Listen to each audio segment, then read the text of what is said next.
पिछले वीडियो में हम लोगों ने क्या पढ़ा था? सर्वनाम।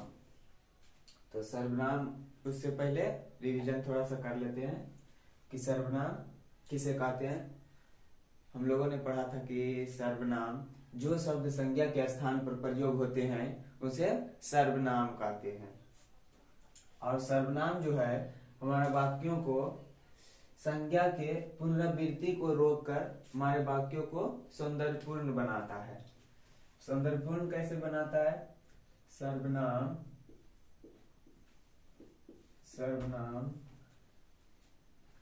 संज्ञा की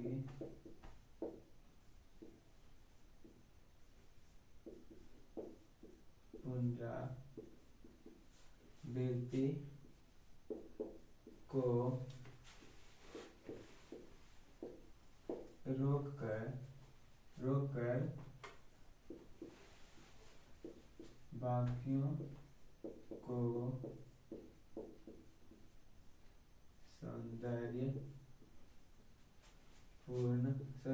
को सौंदर्यपूर्ण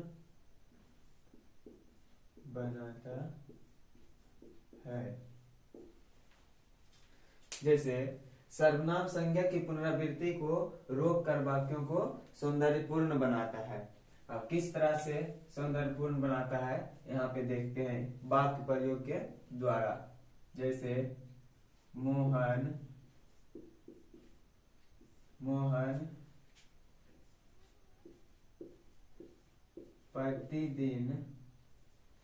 प्रतिदिन सुबह उठता है। मोहन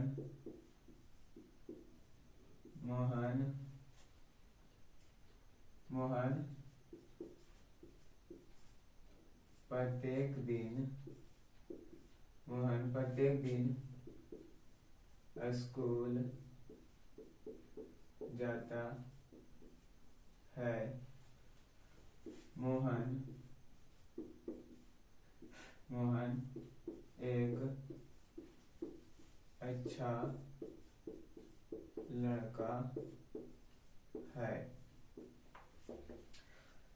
तो सर्वनाम जो है संज्ञा की पुनरावृत्ति यानी लगातार।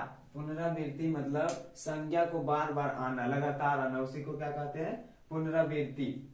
तो सर्वनाम क्या करता है? संज्ञा की पुनरावृत्ति को रोककर वाक्यों को सौंदर्यपूर्ण बनाता है। जैसे मोहन प्रतिदिन सुबह उठता है, मोहन प्रत्येक दिन स्कूल जाता है, मोहन एक अच्छा लड़का है। बार बार मोहन आने से वाक्य पढ़ने में क्या लगता है? थोड़ा सा अजीब जैसा लगता है, अच्छा नहीं लगता है। तो मोहन के जगह जो मोहन पहला तो आया, ठीक है, मोहन प्रतिदिन सुबह उठता है, लेकिन बार बार मोहन ये जो लगातार आता है, इसी को रोककर सर्वनाम जो है क्या करता है? संज्ञा के स्थान पे प्रयोग होता है। जैसे मोहन प्रतिदिन सुबह उठता है, तो यहाँ पे हो जाएगा वह प्रत्येक दिन स्कूल जाता है। वह एक अच्छा लड़का है। तो मोहन के जगह पे कौन आया? वह। तो ये वह क्या कहलाएगा? सर्वनाम कहलाएगा। तो सर्वनाम को दो तरह से बांटा गया है। एक मूल सर्वनाम और मौलिक सर्वनाम कहते हैं जिसको, और दूसरा यौगिक सर्वनाम। ये दोनों हम लोगों ने पढ़ लिया था। अब आगे बढ़ते हैं। मूल या मौलिक सर्वनाम की संख्या कितनी होती है? 11। मूल या मौलिक सर्वनाम की संख्या 11 होती है।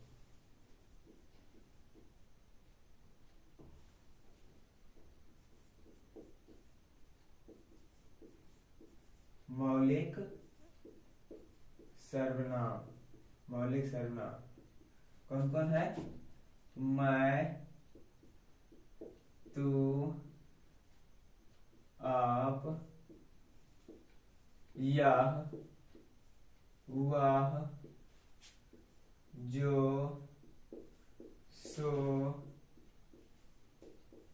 कोई,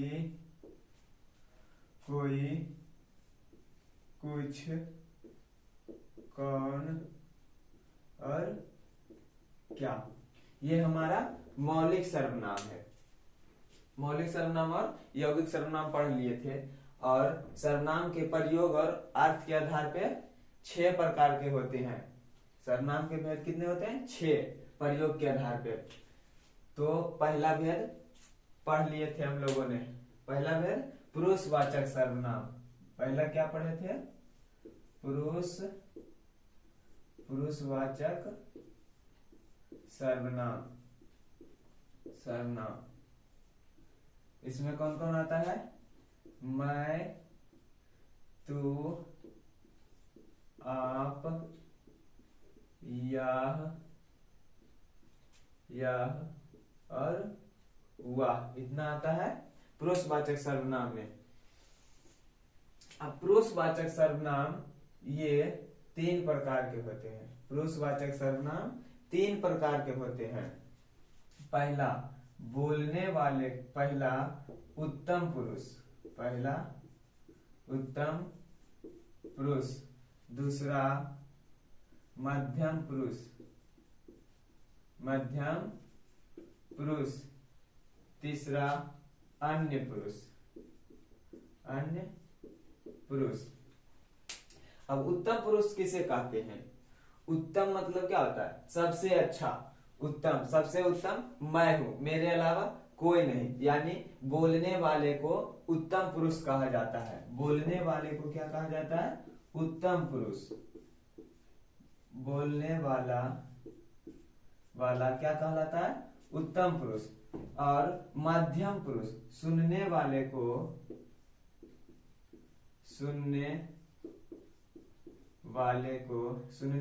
को मध्यम पुरुष कहा जाता है। सुनने वाले को क्या कहा जाता है? मध्यम पुरुष।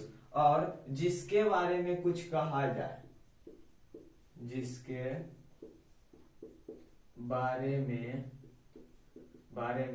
कुछ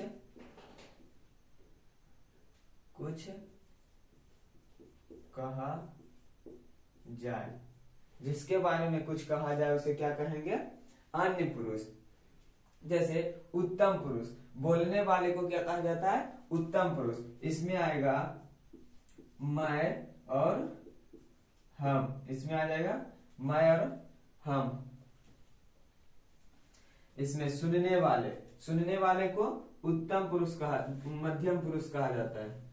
तुम, इसमें आ जाएगा तुम और आप। जिसके बारे में कुछ कहा जाए उसे क्या कहेंगे? अन्य पुरुष। इसमें आएगा नाम,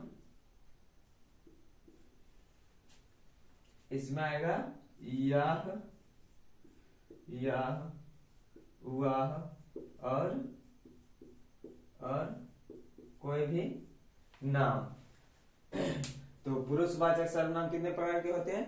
3 प्रकार के। कौन कौन? उत्तम पुरुष, मध्यम पुरुष और अन्य पुरुष। बोलने वाले को क्या कहा जाता है? उत्तम पुरुष। सुनने वाले को क्या कहा जाता है? मध्यम पुरुष। और जिसके बारे में कुछ कहा जाए उसे क्या कहेंगे? अन्य पुरुष। जैसे मैं पढ़ रहा हूं। तो यहाँ पे बोलने वाला कौन है? मैं है। तो मैं क्या हो जाएगा? उत्तम पुरुष। मध्यम पुरुष, तुम पढ़ रहे हो। इसमें तुम पढ़ रहे हो, बोलने वाला यहाँ पे मौजूद नहीं है, यानी दूसरे को बोल रहा है। क्या? तुम पढ़ रहे हो। तुम यहाँ क्या है? सुनने वाला। तो सुनने वाले को हम क्या कहेंगे? मध्यम पुरुष। तीसरा है अन्य पुरुष, जिसके बारे में कुछ कहा जाए, यानी वह लड़का पढ़ रहा है। तो वह क्या हो गया? किसी तीसरे बारे में बोल रहा है। बोलने वाला कौन है?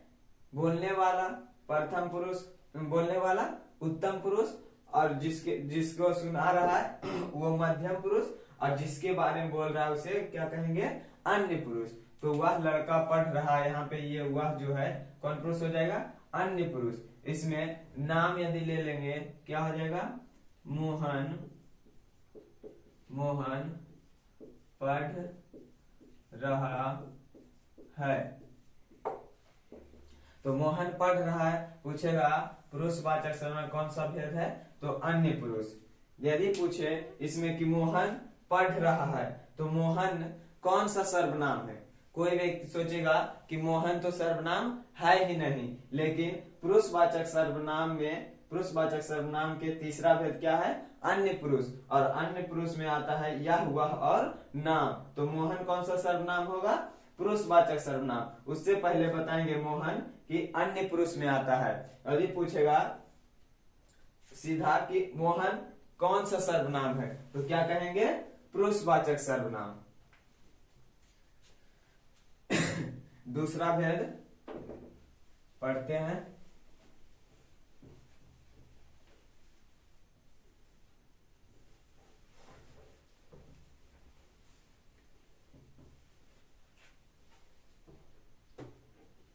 और पुरुषवाचक सर्वनाम किसे कहते हैं, जिसके पीछे कोई प्राणी हो।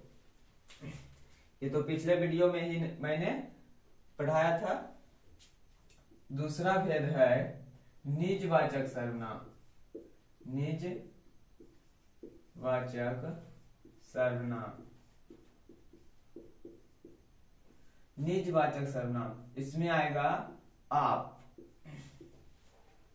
इसमें आएगा आप। निजवाचक सर्वनाम यानी निज मतलब क्या होता है, निजी यानी अपना, जिसका अर्थ स्वयं से हो, जिसका अर्थ किससे हो, स्वयं से हो, स्वयं से, स्वयं से या तो स्वतः, स्वतः या तो कह सकते हैं कि इसमें आएगा अपने आप, अपने आप, अपने आप, या तो खुद।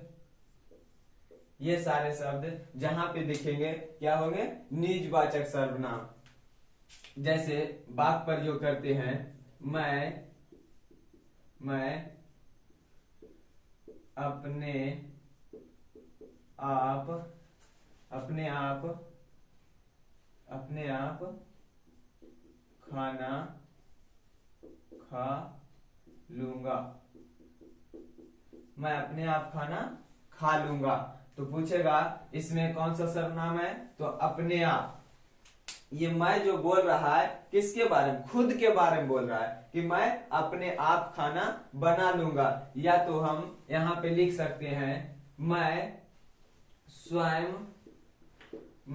स्वयं खाना बना लूंगा, या तो मैं खुद, यहाँ पे लिख सकते हैं खुद, मैं खुद खाना खा लूंगा। तो ये तीनों जो हो जाएगा क्या होगा, निजवाचक सर्वनाम। ये किस में आएगा, निजवाचक सर्वनाम में। जैसे वाक्य में कोई परिवर्तन आता है, यहाँ पे देखो तो मैं अपने आप खाना खा लूंगा, या तो मैं स्वयं खाना खा लूंगा, या तो मैं खुद खाना खा लूंगा। क्या वाक्य में कोई परिवर्तन आता है, नहीं, वाक्य में कोई परिवर्तन नहीं आता है। तो ये क्या हो जाएगा, ये सारे शब्द निजवाचक सर्वनाम।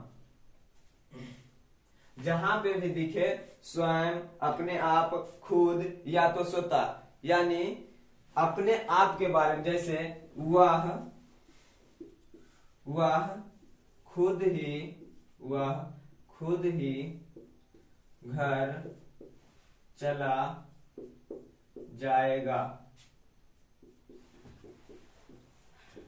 वह खुद ही घर चला जाएगा। तो खुद किसके लिए आया है, ये वह के उसी के बारे में बोल रहा है खुद। तो ये क्या हो जाएगा, खुद कौन सा सर्वनाम हो जाएगा, निजवाचक सर्वनाम, निजवाचक सर्वनाम।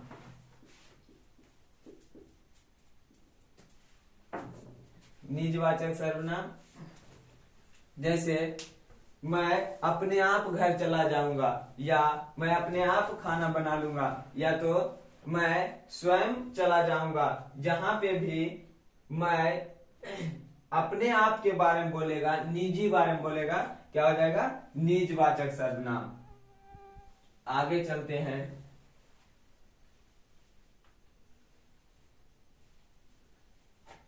तीसरा है निश्चयवाचक सर्वनाम। निश्चयवाचक सर्वनाम।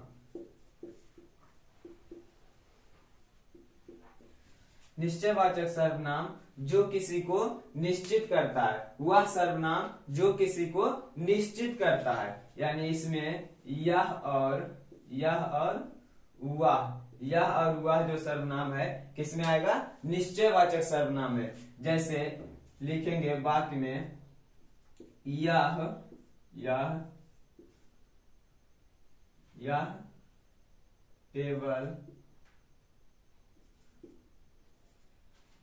यह टेबल लाल रंग की है। से वह घर मेरा है।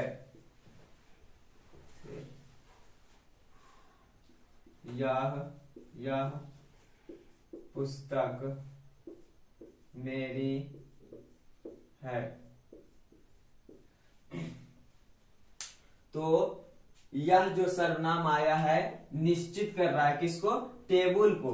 बता रहा है कि यही टेबल लाल रंग की है। जैसे वह घर मेरा है, यदि कोई मेरे घर को नहीं पहचान रहा है, नहीं जान रहा है, और उसको वहां पे ले जाएंगे और बोलेंगे कि वह घर मेरा है, उसे कोई इशारा नहीं करेंगे, सीधा बोलेंगे कि वह घर मेरा है, क्या वो मेरा घर चल जाएगा? नहीं जा पाएगा, क्योंकि मैंने उसको कोई इशारा नहीं दिया है। तो जिसमें हमें यह पता चले कि हाथ से बताना पड़े, उसे क्या कहेंगे?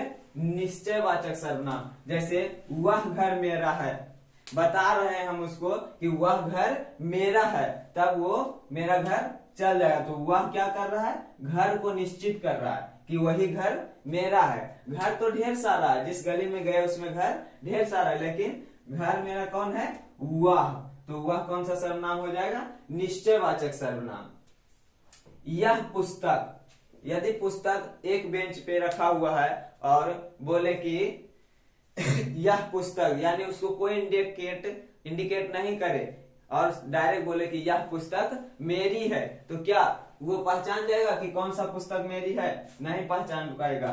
पुस्तक को निश्चित करने वाला सर्वनाम कौन है? यह। तो यह सर्वनाम कौन सा हो जाएगा? निश्चयवाचक सर्वनाम। यह हो जाएगा निश्चयवाचक सर्वनाम। और यह और वह जो सर्वनाम है, ये हमेशा अपने आगे कोई संज्ञा लेगा, हमेशा। तो यह और वह कौन सा सर्वनाम हो जाएगा? निश्चयवाचक सर्वनाम। जो सर्वनाम किसी को निश्चित करता है कि हम उसी के बारे में बात कर रहे हैं। चौथा प्रकार है अनिश्चयवाचक सर्वनाम। अनिश्चयवाचक सर्वनाम। अनिश्चयवाचक सर्वनाम, इसमें आ जाएगा कोई और कुछ, कोई और कुछ। ये हमारा अनिश्चयवाचक सर्वनाम है, जो हमें निश्चित रूप से ना बताता हो। जो सर्वनाम किसी के बारे में निश्चित रूप से ना बताए, उसे क्या कहेंगे? अनिश्चयवाचक सर्वनाम। जैसे मैं, जैसे आज आपके घर कोई आया है।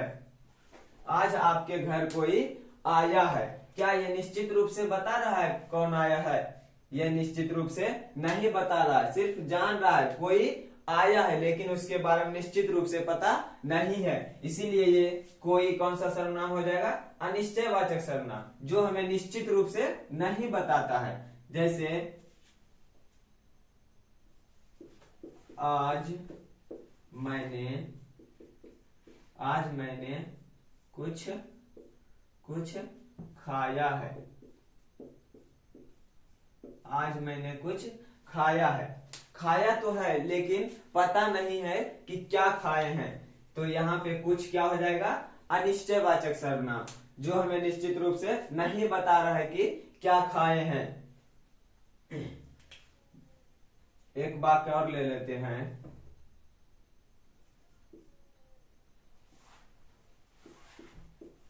मेरे मेरे पिताजी बाजार से कुछ लाए हैं। जैसे मेरे पिताजी बाजार से कुछ लाए हैं, तो यहाँ पे क्या लाए हैं, अंगूर लाए हैं, केला लाए हैं, सेब लाए हैं, क्या कुछ पता चल रहा है, निश्चित रूप से बता रहा है क्या लाए हैं, नहीं, सिर्फ लाए हैं, पता चल रहा है कि कुछ लाए हैं, तो कुछ क्या हो जाएगा, अनिश्चयवाचक सर्वनाम, ये पता नहीं चल रहा है निश्चित रूप से कि क्या लाए हैं। अगला भेद पढ़ते हैं।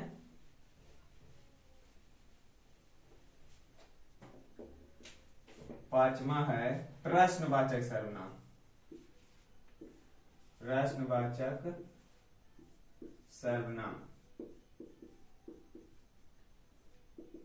प्रश्नवाचक सर्वनाम में आ जाएगा कौन और क्या, कौन और क्या।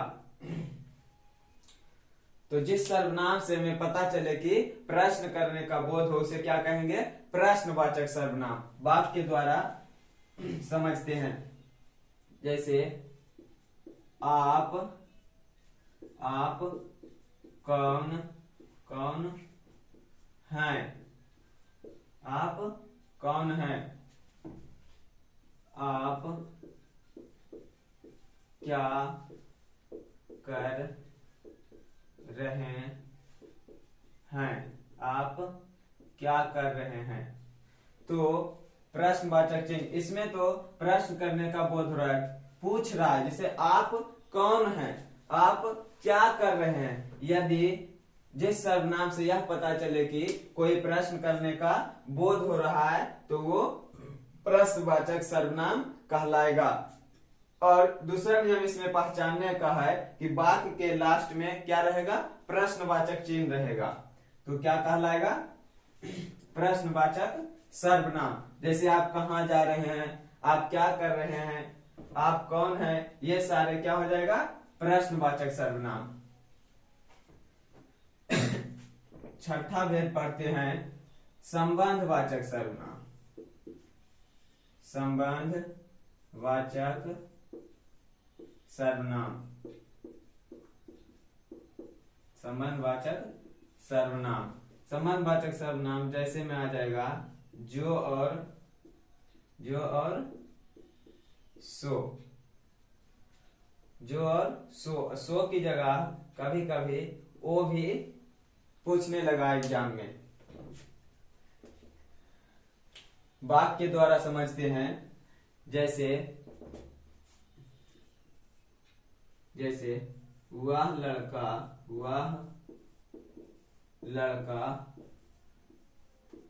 कहाँ गया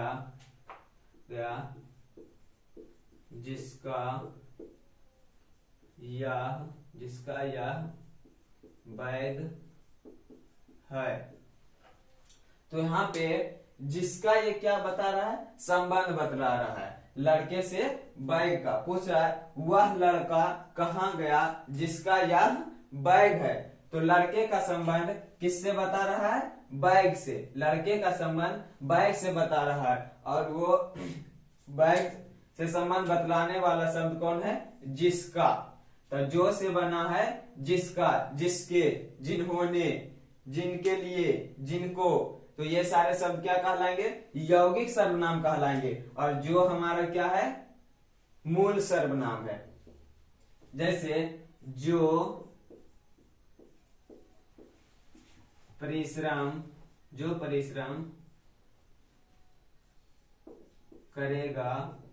करेगा सो अवश्य ही सफल सफल होगा। तो जो परिश्रम करेगा सो अवश्य ही सफल होगा, या तो सो की जगह वो भी आने लगा है। तो जो परिश्रम करेगा वो अवश्य ही सफल होगा। तो परिश्रम करने वाला कौन है? जो बतला रहा है संबंध परिश्रम करने वाला से। किससे बता रहा है? परिश्रम करने वाला। जो परिश्रम करेगा वह अवश्य ही सफल होगा। तो जो यहाँ पे जो और यहाँ पे वो या तो सो क्या कहलाएगा? संबंधवाचक सर्वनाम। संबंधवाचक सर्वनाम। तो सर्वनाम का टॉपिक समाप्त हुआ। अच्छी तरह से आप लोगों को समझ में आ गया होगा। अगले वीडियो में संज्ञा और सर्वनाम से प्रश्न लेकर आएंगे हम। और यदि वीडियो आपको अच्छी लगे तो लाइक और सब्सक्राइब जरूर करें और इसको आगे बढ़ाते जाए। शेयर जरूर से जरूर करें। मिलते हैं अगले वीडियो में।